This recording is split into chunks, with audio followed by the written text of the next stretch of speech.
Hey folks, this is Riker with a gaming news wrap-up video where we discuss the happenings of the week. This week's topics include a Diablo 4 pre-purchase date leak, a tease at something big coming to Diablo 2 Resurrected, Embracer Group acquiring the rights to The Lord of the Rings, and more. As always, discussion timestamps can be found in the description below. But right before you skip ahead, just a quick reminder to ring that sub notification bell to be alerted to new Saturday episodes and stay up to date with gaming news highlights. Now before we move on, just a quick word from this video's sponsor, NordVPN. A VPN is an important tool for keeping your data secure and encrypted on the internet, and I don't dare connect to public Wi-Fi without first enabling my VPN. You can also use a VPN to get around region-blocked content by picking a server in a different country, and NordVPN has over 5,400 servers in 59 different countries. And it's so user-friendly that you're basically one click away from hiding your IP or browsing the web from a different country. And one account lets you connect up to 6 devices,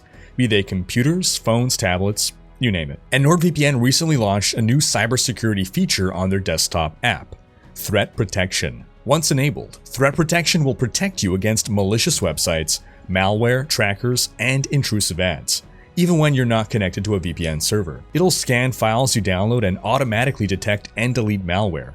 It'll block intrusive and malicious ads, and it'll even ensure your privacy by stopping trackers from building a profile on you. So, take control of your internet experience today with NordVPN. Right now, you can get a 2-year plan at a huge discount, plus 4 additional months for free when you go to nordvpn.com/Riker. It's risk-free with Nord's 30-day money-back guarantee. That's nordvpn.com/RHYKKER, or click the link in the description below. Starting off with some quick Elden Ring news, the game has reached 17 million copies sold in its first 6 months. This is from Software's biggest success. Sekiro sold 5 million, and the entire Dark Souls franchise sold 27 million. For a Souls-like game to reach this many sales is astounding.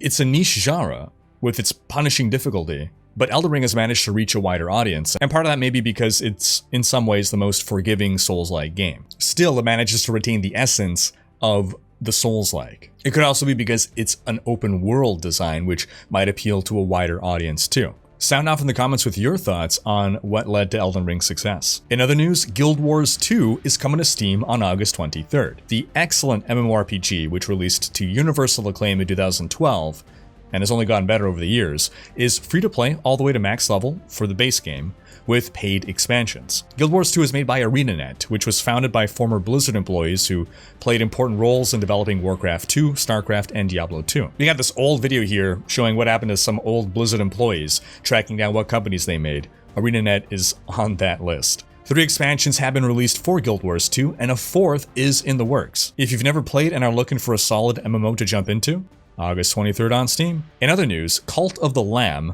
a multi-platform indie roguelike action-adventure that released on August 11th, has reached 1 million players, and the devs have already committed to free major content updates. People are reporting that the game provides a solid 15 hours of entertainment in its current state, which is very fair for its $25 price tag. The game has received generally favorable reviews. The combat has been described as fast-paced, fluid, and fun, and a lot of replayability comes in the form of a vast amount of customization and choices to make. If you've played the game, sound off in the comments with your thoughts. In some THQ Nordic news, we'll have a couple of these today.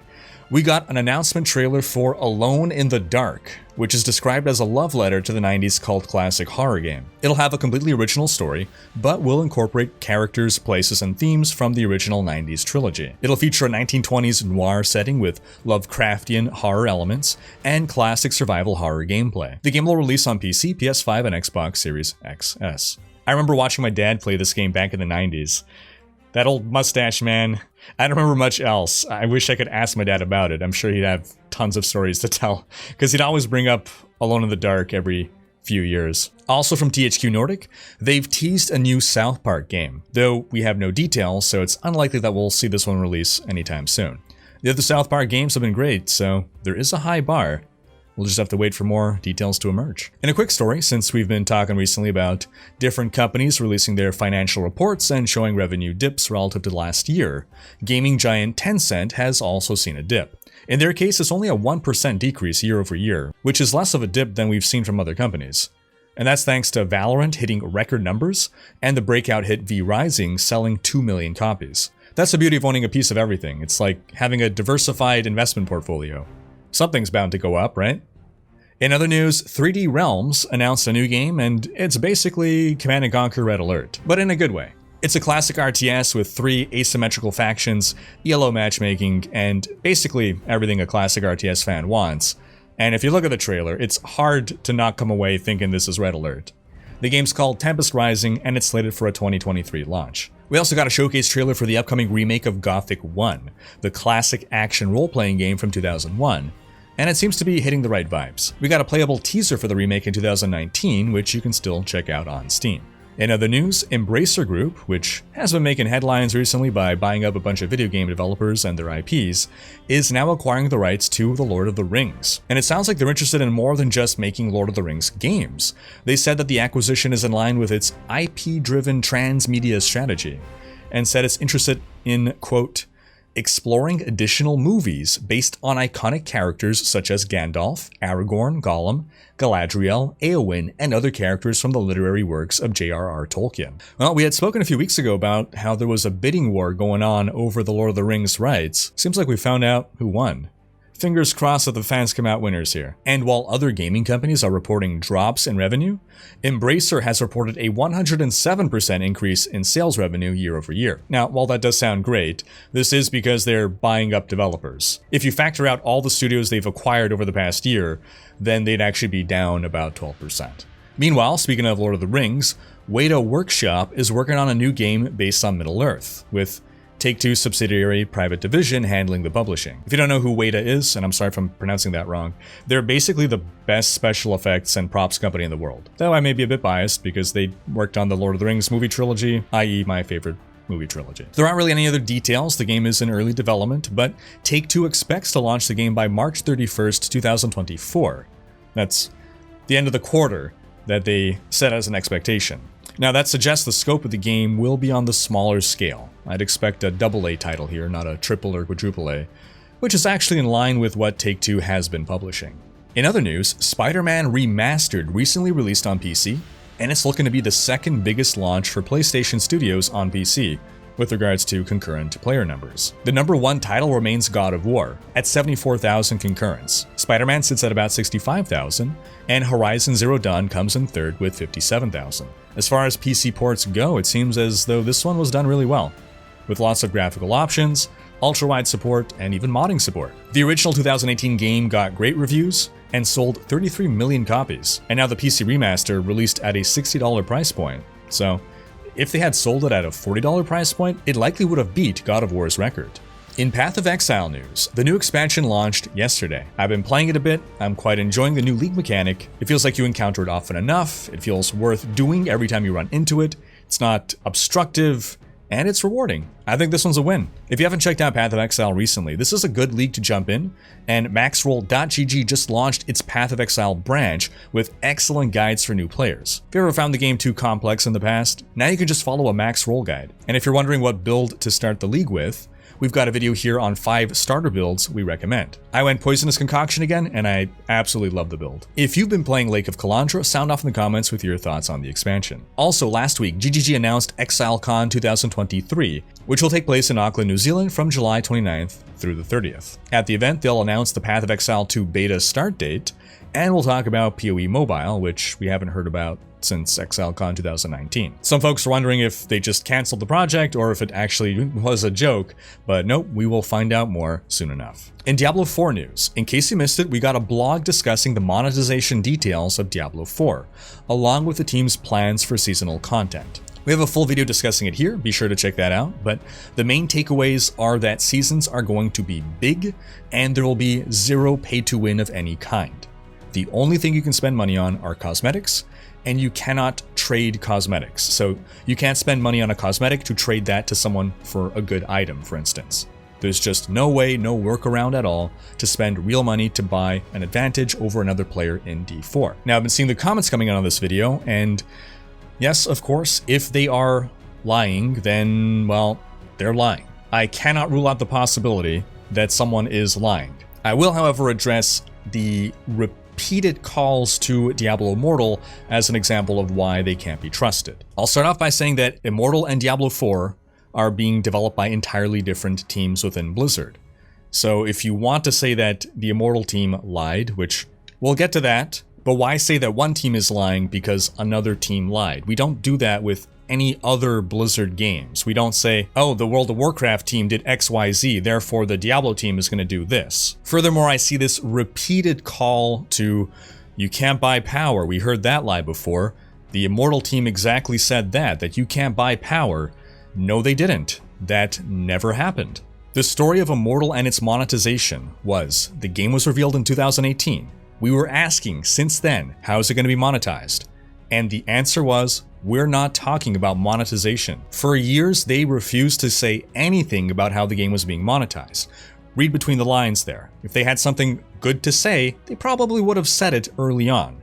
Contrast that to D4, BlizzCon 2019. It was revealed right away. They said, you're going to buy the base game, we're going to sell expansions, we're going to sell cosmetics, we're not going to sell power.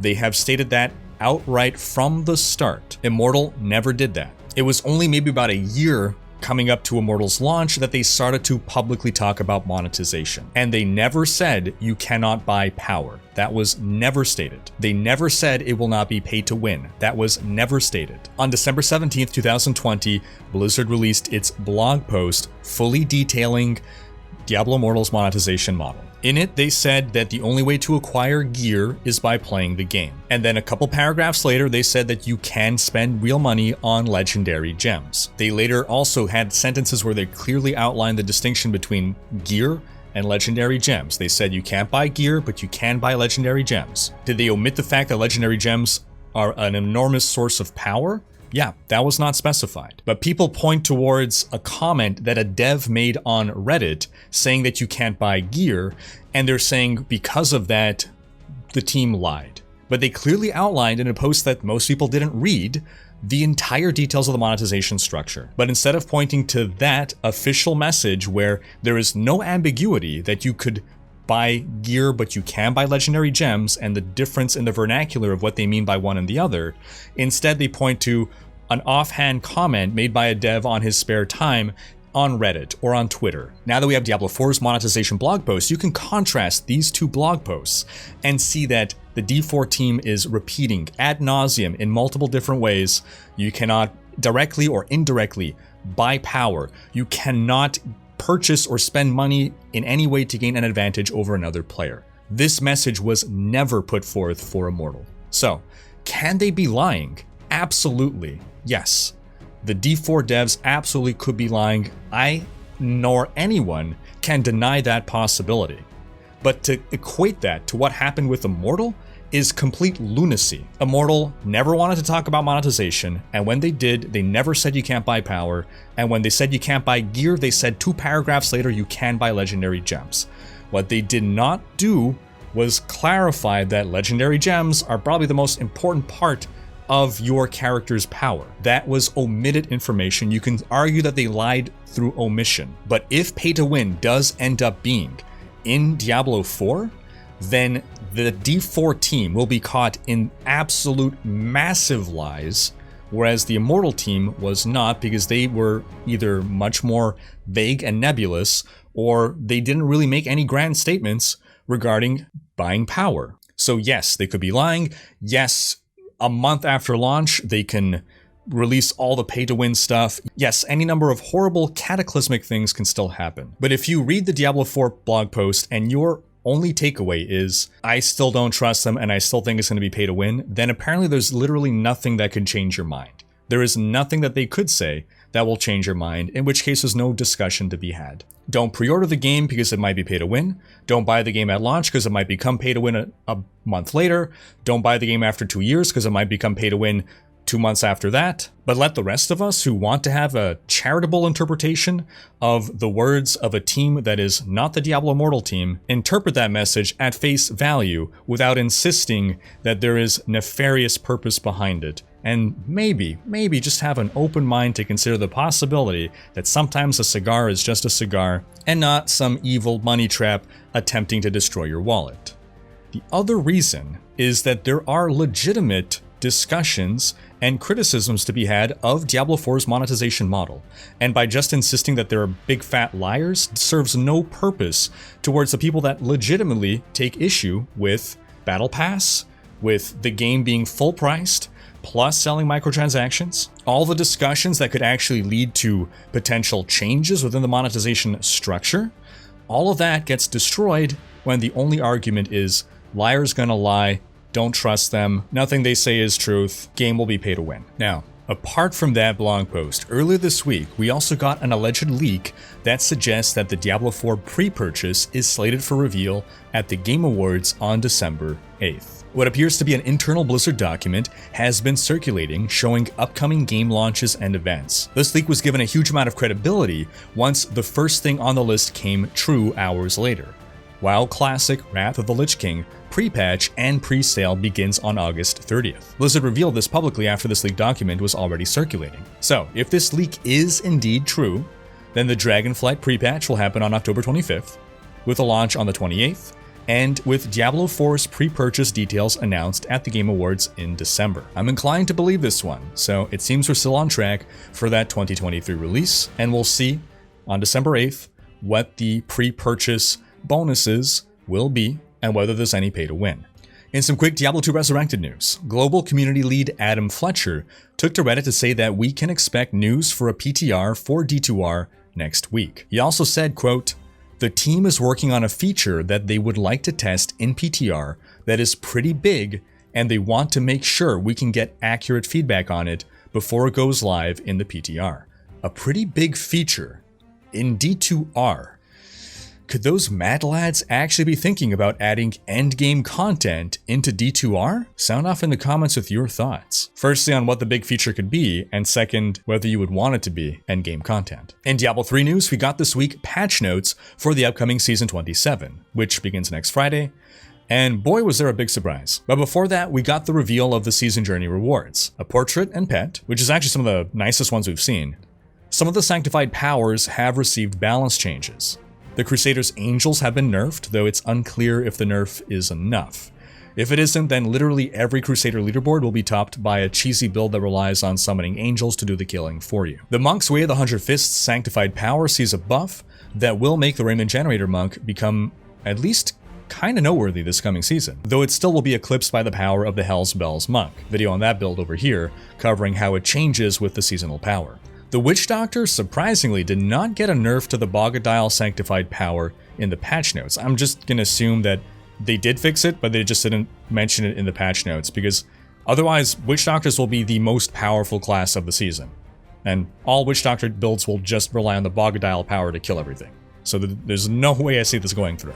The reworked Guardian set has had its 2- and 3-piece bonuses flipped around, the result of which is that we won't see Guardians as often in builds, unfortunately. Still, it remains a good low Paragon option to buff your main stat. The biggest and most surprising change, however, is a massive buff to Meteors for Wizard. The Mempo of Twilight now adds a 400% damage multiplier to Meteor, and applies the Meteor Shower rune to all casted meteors. So if this means what it sounds like it means, then when you cast Star Pact, the most powerful meteor rune, you'll get a meteor shower of several Star Pact meteors raining down at once. Together, these add up to an insane buff to Meteor Wizards, over 20 Greater Rifts worth of power. Because of this, Tal Rasha Wizards and Legacy of Dreams Meteor Wizards are likely to be S-tier builds for this coming season. But stay tuned for a full top 10 and tier list video, which will release soon, and for more video guides. Meanwhile, as a reminder, the Echoing Nightmares added in Season 26 will become a permanent addition to the game, so you will encounter them at a reduced rate in Season 27.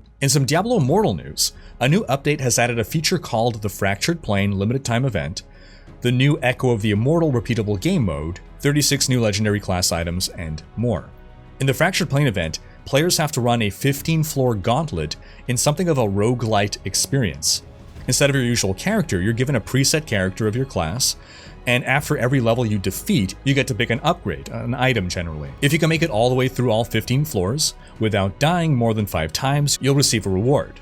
Though all the gear you pick up through the dungeon run will disappear, of course. It's a pretty cool idea, reminiscent of games like Hades. Then the Echo of the Immortal event will run until September 14th, and will recreate the Immortal vs. Shadow battle, 15 players versus 1 superpowered player. If the 15 players win, then the match turns into a free-for-all among the remaining players. This is a great way to allow everyone to experience some of the cooler gameplay in Immortal that normally only a tiny microscopic portion of players can ever experience. There's also the new Spawn of Damnation cosmetic set that looks great, and more smaller events that came with this update. But one thing that is perhaps the most exciting thing for Immortal players is the fact that dungeons or hidden lairs that normally require 4 players can now be entered with only 2 players. The balance will remain tuned for 4 players, which is fine, but at least now you can actually get into the dungeons. This was a huge point of frustration for a lot of players. And that's going to wrap up this week's video. But do be sure to have checked out our last video in which we discussed how Deus Ex may be coming back. Thanks for watching. Special thanks to my Twitch, Patreon, and YouTube supporters for making these videos possible. If you like what you see on this channel and want to support the creation of more content, you can consider pledging on YouTube or Patreon and unlocking behind-the-scenes content, monthly virtual hangouts, and more. If you enjoyed this video, please share it, check out these other videos, and subscribe to join Riker's Raiders for more gaming content.